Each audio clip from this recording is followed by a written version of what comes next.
রাতে জরুরি বিভাগে চিকিৎসা করাতে এসে কর্তব্যরত চিকিৎসককে হুমকির ঘটনা খড়িবাড়ি গ্রামীণ হাসপাতালে। জানা গিয়েছে, গতকাল গভীর রাতে মদ্যপ অবস্থায় এক যুবক আহত হয়ে চিকিৎসা করাতে আসে খড়িবাড়ি গ্রামীণ হাসপাতালে। চিকিৎসা সেবা নিয়ে বন্ধুদের সঙ্গে কিছু দূর যাওয়ার পর ফের অসুস্থ বোধ করলে 15 জন যুবকদের নিয়ে চিকিৎসকের এসে হুমকি ও হুঁশিয়ারি দেয়। পরে পুলিশ আসলে পালিয়ে যায় যুবকরা। গোটা ঘটনায় চিকিৎসক অভিযোগ দায়ের করলে আজ একজন গ্রেপ্তার করে খড়িবাড়ি থানার পুলিশ একজনকে। ধৃতদের নাম বাপ্পা দেবনাথ, খড়িবাড়ির বাসিন্দা। ধৃতকে শিলিগুড়ি মহকুমা আদালতে তোলা হয়েছে।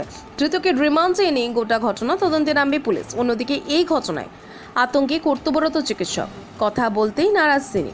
তবে খড়িবাড়ি ব্লক স্বাস্থ্য আধিকারিক ডক্টর সাফিউল আলম মল্লিক টেলিফোনে জানান, গতকাল এই ঘটনা ঘটে আতঙ্কে সবাই। এই ধরনের ঘটনা পুনরাবৃত্তি হতেও পারে। পুলিশের টহলদারি প্রয়োজন বলে তিনি জানান।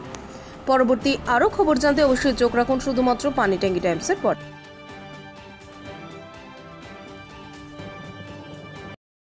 কালকে রাত্রে 10টা সাড়ে 10টা নাগাদ 10টা 10-15 নাগাদ হবে। ওই একজন মদ্যপ অবস্থায় অ্যাক্সিডেন্ট করে আসছিল, তার সঙ্গে আরো 2-3 জন ছিল।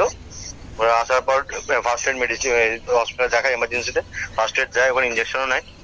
ওই যখন ডাক্তার ছেড়ে দেন তখন রাস্তায় গিয়ে আবার মানে যেহেতু ড্রিঙ্ক করা অবস্থায় ছিলেন, হয়তো পড়ে গেছেন, আবার সেই নিয়ে ফিরে এসে ডাক্তারের সঙ্গে আবার ঝামেলা করেছিল ওরা।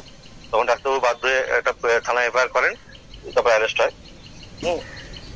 এই ধরনের ঘটনা কি বারবার হচ্ছে? তাহলে চিকিৎসকরা তো আতঙ্ক বোধ করবেন। এবং উনি এর ঘটনা আমাদের সিভিল ডিফেন্স আছে, কিন্তু আমি এটা যেহেতু প্রত্যেক হসপিটালেই পুলিশ প্রশাসন থাকার দরকার আছে, রাত্রে তো সেরকম থাকছে না, সেটা নিয়ে কথা বলতে হবে আমাকে থানার সঙ্গে। কোথাও আতঙ্কিত হবে না? কারণ চিকিৎসক ছাড়াও নার্সরা তারাও তো থাকবে। 100% আতঙ্কিত হবে, কারণ ওই অন ডিউটি যারা গ্রুপ ডিসিডেন্ট ডাক্তার হচ্ছেন তো আতঙ্কিত হতো। রিয়েলি এই ঘটনা তো পুনরাবৃত্তি খুবই খারাপ না প্রত্যেক, কারণ সুস্থ পরিবেশে সুস্থ মানসিকতায় চিকিৎসা দিতে হয়, তাই না? পুলিশের টহলদারি তার দরকার মনে করছেন? পুলিশের টহলদারি দরকার, এবং আমার মনে হয় একজন অন ডিউটি রাত্রে থাকা উচিত।